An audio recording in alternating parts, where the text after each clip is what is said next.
అది జూలై 31, 2024 నాటి విషయం. రాత్రి 2 గంటలకు ఇరాన్ రాజధాని టెహరాన్లో ప్రెసిడెంట్ ప్యాలెస్ కాంపౌండ్లో శక్తివంతమైన పేలుడు వినిపించింది. అది సాధారణమైన రోజు కాదు. అలాగే పేలుడు సంభవించింది సాధారణ ప్రదేశంలో కూడా కాదు. అతి సాధారణమైన రోజు ఎందుకు కాదంటే, ఇరాన్ కొత్త అధ్యక్షుడు మసూద్ పెజెష్కియాన్ ప్రమాణ స్వీకారానికి అది 2వ రోజు కాబట్టి. ఇక్కడ ఈ పెద్ద కాంపౌండ్లో వివిధ రాజభవనాలు ఉంటాయి. దానికి కార్నర్లో ఈ 5 అంతస్తుల భవనాన్ని ఇరాన్ రాష్ట్రానికి వచ్చే అతిథుల కోసం గెస్ట్ హౌస్ లాగా ఉపయోగిస్తారు. ఈ గెస్ట్ హౌస్లోని 3వ అంతస్తులోనే ఈ పేలుడు జరిగింది. ఆ రోజు ఆ గెస్ట్ హౌస్లో ఏదో సాధారణ వ్యక్తి కాదు, పాలస్తీనా మాజీ ప్రధానమంత్రి మరియు హమాస్ నాయకుడైన ఇస్మాయిల్ హనియే ఉన్నారు. ఇది ఒక హై ప్రొఫైల్ మర్డర్. హమాస్ నాయకుడు ఇస్మాయిల్ హనియేని ఇజ్రాయెల్ యొక్క ఏజెన్సీ మొసాద్ హత్య చేసినట్లు ఆరోపణలున్నాయి. కానీ ఎప్పటిలాగే ఇజ్రాయెల్ మరియు మొసాద్ దీనిపై ఎలాంటి కమెంట్ చేయలేదు. హమాస్ నాయకుడిని ఇరాన్ అధ్యక్ష కాంపౌండ్లో, అది కూడా ఇరాన్ రెవల్యూషనరీ గార్డ్స్ రక్షణలో ఉన్నప్పుడు చంపారు. అది కూడా ప్రభుత్వ గెస్ట్ లాగా ఉన్నప్పుడు. గ్లోబల్ చాట్స్ తెలుగు ప్రేక్షకులకి స్వాగతం.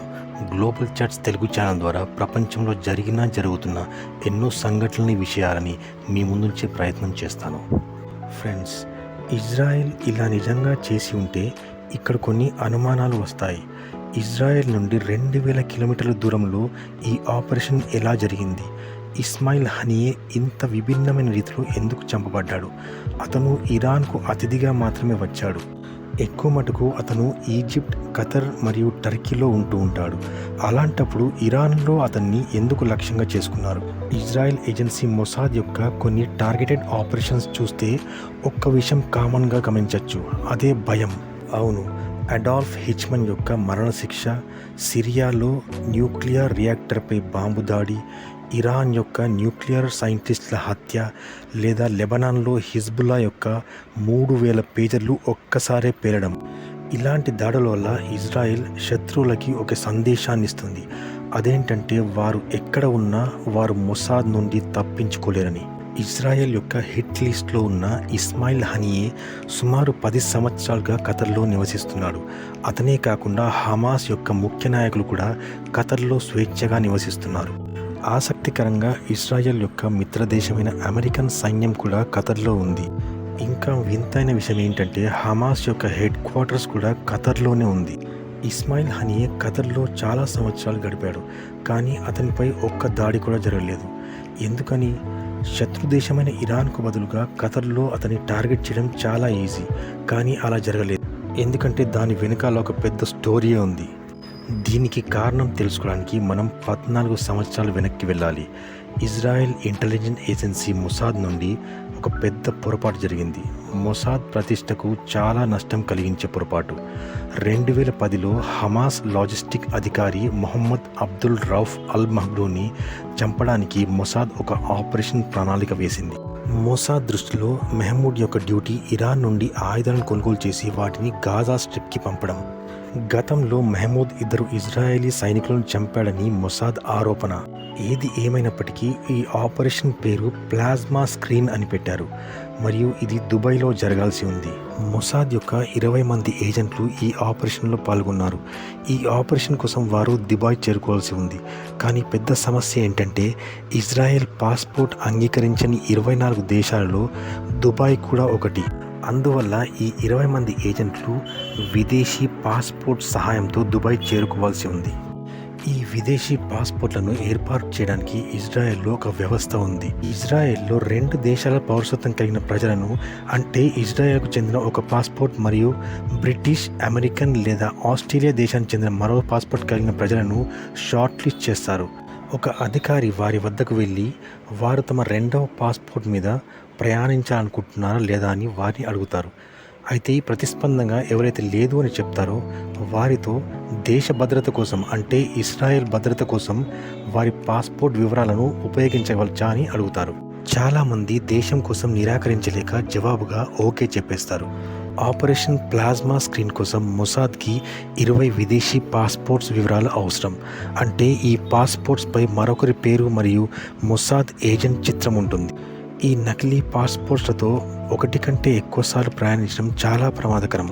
అందువల్ల మొసాద్ మొదటి ప్రయత్నంలోనే దుబాయ్ వెళ్ళి హమాస్ యొక్క లాజిస్టిక్ అధికారిని అంతమొందించడం చాలా అవసరం. కానీ వారు అనుకున్నట్టు అలా జరగలేదు. మొదటి ప్రయత్నంలో వారు దుబాయ్లో మెహమూద్ని అనుసరించారు మరియు అతని ప్రవర్తనపై నిశితంగా గమనించారు. కానీ ఏజెంట్లు ఏమీ చేయకముందే మెహమూద్ దుబాయ్ నుండి బయలుదేరి వెళ్ళిపోయాడు.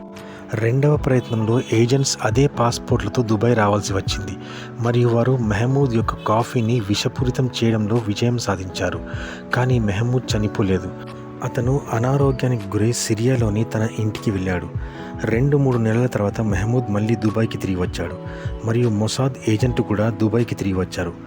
అవే నకిలీ పాస్పోర్ట్స్పై ఒకటి కంటే ఎక్కువసార్లు ప్రయాణించడం వారికి చాలా ప్రమాదకరం. ఈసారి వారు మెహమూద్ హోటల్లోనే ఉండాలని నిర్ణయించుకున్నారు. టెన్నిస్ ఆటగాళ్ల గెటప్లో కొంతమంది ఏజెంట్లు హోటల్ లిఫ్ట్లో మెహమూద్ని అనుసరించారు మరియు వారిలో ఒకరు అతను ఏ గదికి వెళ్తున్నాడో గమనించాడు. ఈ ఆపరేషన్ అంతా కూడా సీసీ కెమెరాలో రికార్డ్ అయింది. వారు మెహమూద్ పక్క గదిని బుక్ చేయగలిగారు. ఈ ఏజెంట్లలో 4 మెహమూద్ గది తలుపులు తెరుచుకొని అవకాశం కోసం లోపల కూర్చొని వెయిట్ చేస్తూ ఉన్నారు. మెహమూద్ షాపింగ్ నుంచి తిరిగి వచ్చినప్పుడు అతన్ని అల్ట్రాసోనిక్ పరికరం ఉపయోగించి హతమార్చారు. ఈ పరికరం గురించి ప్రత్యేకమైన విషయం ఏమిటంటే ఇది ఏ సోది గుర్తు కానీ లేక భౌతిక గుర్తు కానీ లేకుండా ఒక వ్యక్తికి గుండెపోటు తెప్పేయగలదు. ఈ మొత్తం ఆపరేషన్ ప్లాస్మా స్క్రీన్ హాలీవుడ్ మూవీలాగా కనిపిస్తుంది. ఒకే ఒక తేడా ఏంటంటే సినిమాల్లో ఒక హ్యాకర్ వ్యాన్ వెలుపల కూర్చొని సీసీటీవీ రికార్డులను తొలగిస్తాడు. కానీ ఇక్కడ అలాంటిది జరగలేదు. ఏజెంట్ల కదలికలన్నీ సీసీటీవీలో రికార్డ్ అయ్యాయి. ఏజెంట్లు మెహమూద్ని సహజ మరణంలా కనిపించేలాగా మంచం మీద పడుకోబెట్టారు.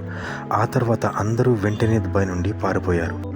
వారు అనుకున్నట్లే జరిగింది. మెహమూద్ గుండెపోటుతో మరణించినట్లు దుబాయ్ పోలీసులు తెలిపారు. అయితే మెహమూద్ మరణం సహజం కాదని అతన్ని హత్య అని హమాస్ పేర్కొంది. దుబాయ్ పోలీసులు సీసీటీవీ ఫుటేజ్ను చూసి ఇమిగ్రేషన్ రికార్డులను తనిఖీ చేశారు.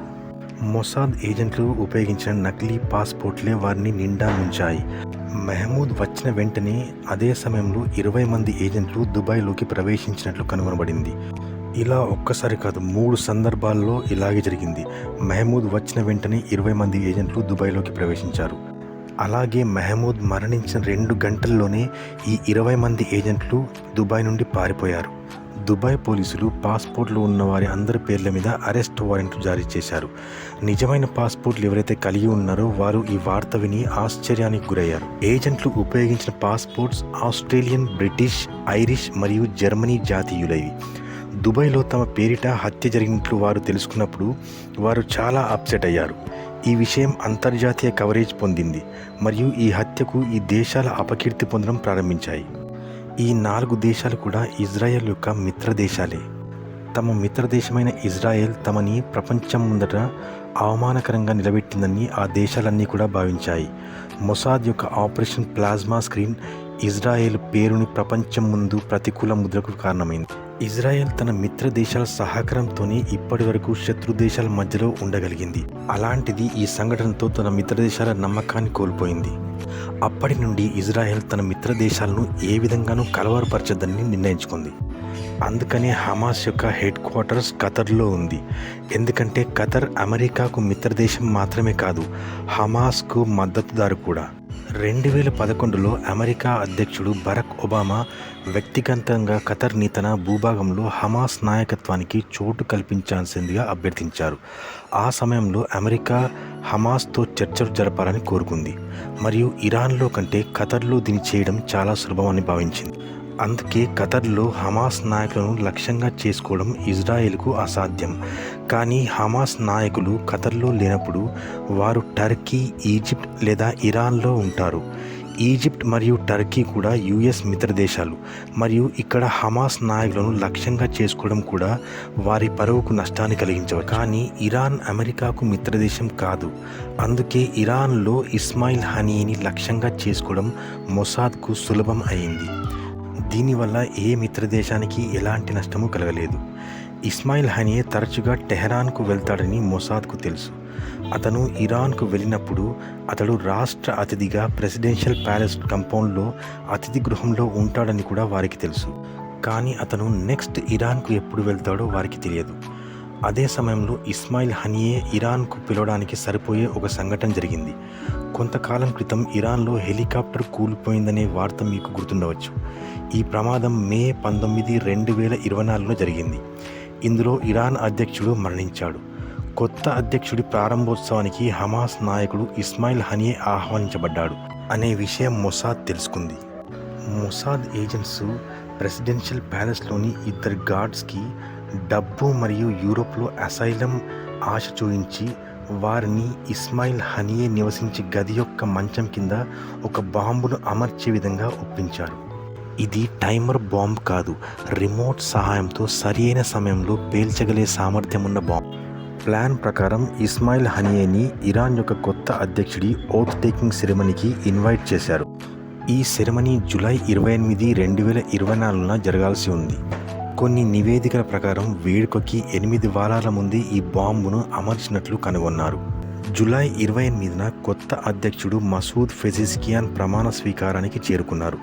ఇస్మాయిల్ హనియే కూడా ఈ ప్రమాణ స్వీకారానికి హాజరయ్యారు. ఇరాన్ సుప్రీం లీడర్ని కలుసుకున్నారు. ఆపై జూలై 30న అతిథి గృహానికి వెళ్ళారు. మొసాద్కి అతనిపై నిఘా పెట్టడం చాలా సులువైంది. ఎందుకంటే ఈ ప్రెసిడెన్షియల్ ప్యాలెస్ని అప్పటి ఇరాన్ రాజు ఇంటర్నేషనల్ స్కీ రిసార్ట్కి దగ్గరలో నిర్మించాడు.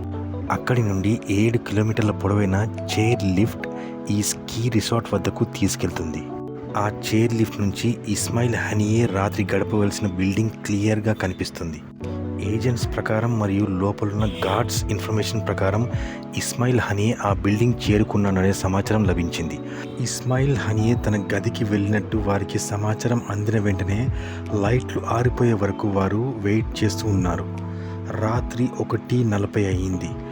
గది లైట్లు ఆరిపోయిన వెంటనే వారు బటన్ నొక్కి ఇస్మాయిల్ హనియే మంచం కింద ఉన్న బాంబును పేల్చివేశారు.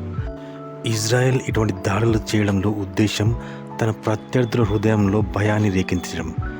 ఇలా చేయడం ద్వారా శత్రువు ఎంత సురక్షితంగా ఉన్నా ఎప్పుడైనా ఎక్కడైనా వారిని లక్ష్యంగా చేసుకోగలనే ఒక సంకేతాన్ని ఇజ్రాయెల్ వారికి పంపిస్తుంది. సో ఫ్రెండ్స్, ఇది ఈరోజు వీడియో. ఈ వీడియో కూడా మీకు నచ్చిందని భావిస్తున్నాను. ఒకవేళ నచ్చినట్లయితే లైక్, షేర్ అండ్ సబ్స్క్రైబ్ చేసుకోండి. Thank you. ఫ్రెండ్స్, ఈరోజు ఒక కొత్త ఫ్యాక్ట్ గురించి తెలుసుకుందామా? ప్రపంచంలోనే అత్యంత పెద్ద జీవైన సముద్రంలో నివసించే తిమింగలం అంటే బ్లూ వేల్ యొక్క నాలుక ఎంత బరువు ఉంటుందో తెలుసా? అది తెలుసుకొని మీరు ఆశ్చర్యపోతారు. అది అక్షరాల ఒక ఏనుగంత బరువు, అంటే 4,000 నుండి 6,000 కిలోల బరువు. నిజంగా ఆశ్చర్యం కలిగించే విషయం కదా ఇది. నా ఈ వీడియో కనుక మీకు నచ్చినట్లయితే లైక్, షేర్ మరియు గ్లోబల్ చాట్స్ తెలుగు ఛానల్ని సబ్స్క్రైబ్ చేసుకోండి. మళ్ళీ ఇంకో అద్భుతమైన వీడియోతో మళ్ళీ మిమ్మల్ని కలుస్తాను. అంతవరకు సెలవు.